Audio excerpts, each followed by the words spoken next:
বুঝলেন ধ্রুববাবু, আজকে আমার ক্লিনিকে একজন 15 বছরের পুরনো আমার রুগী এসেছিলেন।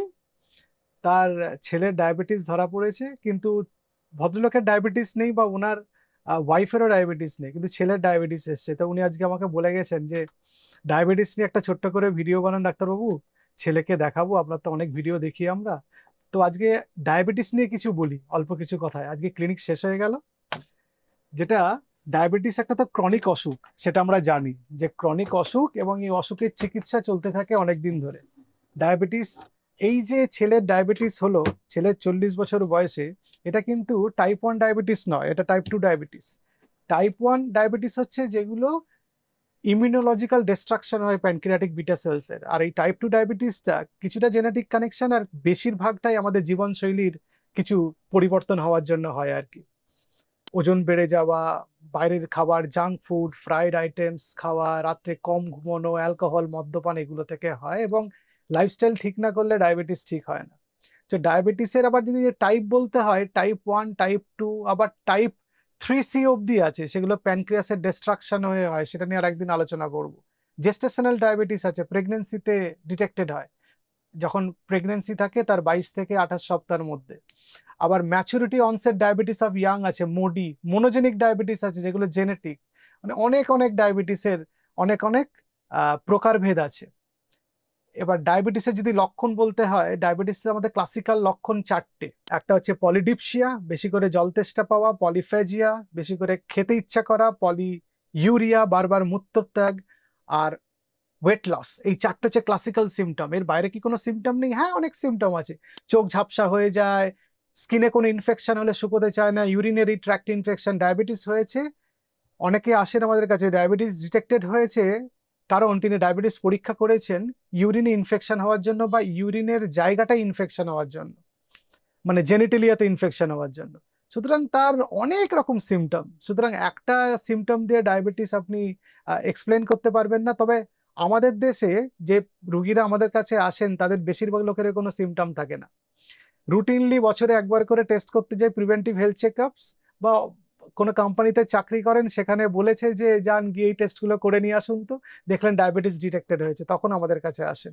সুতরাং সবার যে ডায়াবেটিসের সিমটম থাকবে তার কোনো মানে নেই। পশ্চিমী দেশগুলোর তুলনায় আমাদের দেশে ডায়াবেটিস 1 ডেকেড, মানে 10 বছর আগে হয়। সুতরাং আপনার বয়স যদি 20 বছর হয়, প্রত্যেক বছর আপনি ডায়াবেটিসের টেস্ট করুন, তাহলে আপনার ভালো হবে। তাহলে আগে থেকে ডায়াবেটিসটা আপনি জেনে গেলে আপনার শরীরে ক্ষতি হবে কম, ডায়াবেটিসের জটিলতা অনেক কম হবে। এবার চলুন বাবু, যেতে যেতে আমরা ডায়াবেটিসের কি কি টেস্ট করাবেন সেটা নিয়ে আমরা আলোচনা করব। আজকাল HbA1c অনেক কম খরচে হয়ে যায়। আজকাল আগে যেরকম লাগতো 800-1000 টাকা, এরকম এখন লাগে না। এখন 300-400 টাকায় অনেক ভালো ভালো ল্যাবরেটরি থেকে হয়ে যায়। এবং শুধু তাই না, আপনি যদি পোস্ট প্র্যান্ডিয়াল ব্লাড সুগার করেন, মানে খেতে শুরু করার 2 ঘন্টা পরে যদি রক্তে শর্করা নেন বা ব্লাড গ্লুকোজ আপনি টেস্ট করেন, যদি 140-এর নিচে থাকে সেটা স্বাভাবিক। 140 থেকে 200-র মধ্যে আমরা প্রি ডায়াবেটিক বলি, আর 200-র উপরে থাকলে আমরা ডায়াবেটিক বলি। কিন্তু যদি আপনার 140-এর উপরে আসে কখনো পোস্ট প্র্যান্ডিয়াল ব্লাড সুগার, আপনি কিন্তু এটাকে বুঝে নেবেন আপনি রাস্তাতে আছেন, আপনার ডায়াবেটিস হয়ে যেতে পারে। কিন্তু HbA1c রেঞ্জ কিরকম হবে? যদি 5.6 বা তার নিচে থাকে তাহলে আপনি নন ডায়াবেটিক। যদি 5.7 to 6.4 থাকে তাহলে আপনি প্রি ডায়াবেটিক। আর যদি 6.5 বা তার উপরে থাকে তাহলে আপনি ডায়াবেটিক হবেন। সুতরাং এই যে রেঞ্জ, এই রেঞ্জগুলো খুব ইম্পর্টেন্ট, আপনাকে মাথায় রাখতে হবে। বাড়িতে গ্লুকোমিটার দিয়েও টেস্ট করতে পারেন। কোন একটা গ্লুকোমিটার যদি অনেকের বাড়িতে থাকে সুগার টেস্ট করার জন্য, গ্লুকোমিটারে র্যান্ডাম একটা সুগার টেস্ট করে দেখলেন 150-160 এলো, মানে আপনার ডায়াবেটিস হওয়ার সম্ভাবনা আছে। তখন আপনাকে আরো কিছু পরীক্ষা করে নিতে হবে। এটা স্ক্রিনিং বলে। যারা হাই রিস্ক গ্রুপ তাদের আমরা স্ক্রিন করতে বলি, মানে ফ্যামিলি স্টাফ ডায়াবেটিস আছে, ওবেসিটি আছে, মানে মোটা, শরীরের ওজন বেশি, জাঙ্ক ফুড খাবার প্রবণতা বেশি, যাদের কোলেস্ট্রলের প্রবলেম বা থাইরয়েডের সমস্যা আছে, পলিসিস্টিক ওভারি আছে, বা জেস্টেশনাল ডায়াবেটিস যাদের ছিল, প্রেগনেন্সিতে ডায়াবেটিস ছিল, তাদের কিন্তু ভবিষ্যতে ডায়াবেটিস হওয়ার সম্ভাবনা আছে।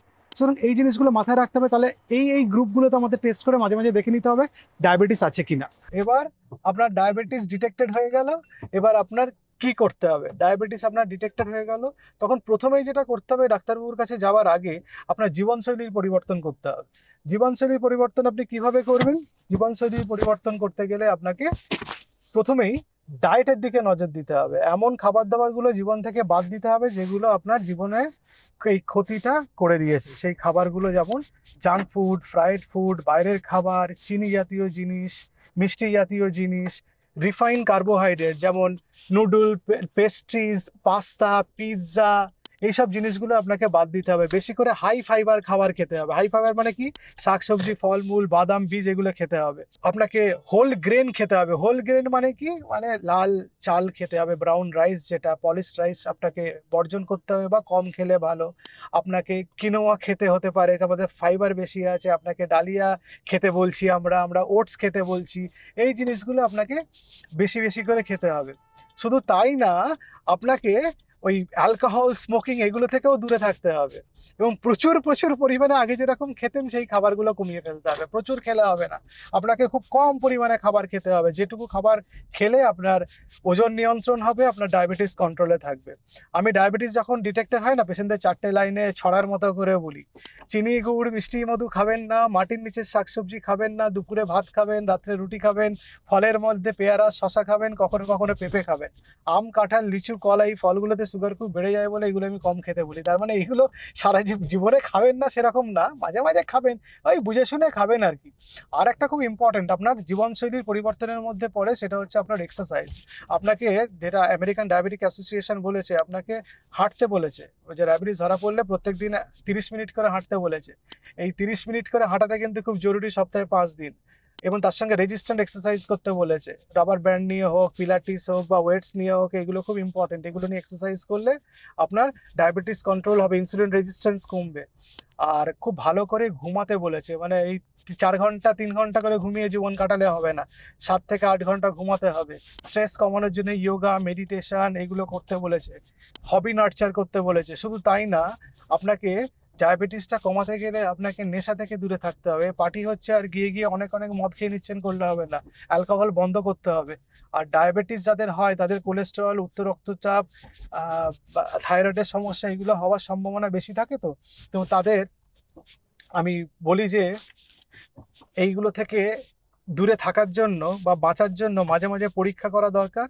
এবং শুধু পরীক্ষা করলে হবে না, যদি এগুলো বেশি কম হয় তার চিকিৎসা করা দরকার।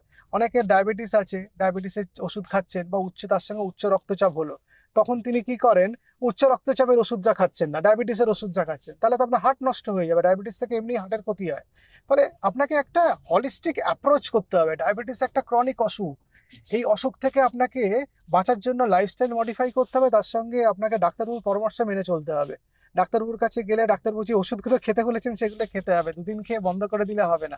পাড়ার কোনো দাদার কথা শুনে এই ওষুধ খাস না, ওষুধ খেলে সারা জীবন খেতে হবে বলে বন্ধ করে দিয়ে পরের বারে যখন ডাক্তারবাবুর কাছে আসছেন তখন কিডনি ড্যামেজ হয়েছে, লিভার ড্যামেজ হয়েছে, হার্ট ড্যামেজ হয়েছে, চোখের অল্প বয়সে ছানি পড়েছে, রেটিনা নষ্ট হয়েছে, এরকম যাতে না হয়।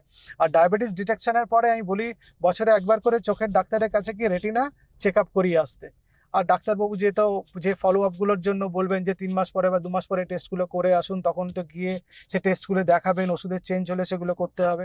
আর একটা ইম্পর্টেন্ট অ্যাসপেক্ট হচ্ছে ভ্যাকসিনেশন। ডায়াবেটিস থাকলে আমি বলি ফ্লু ভ্যাকসিন বছরে নিতে, নিউমোনিয়ার ভ্যাকসিনগুলো নিতে, মানে PCV13, PPSB23, তার সঙ্গে TDAP ভ্যাকসিন নিতে বলি।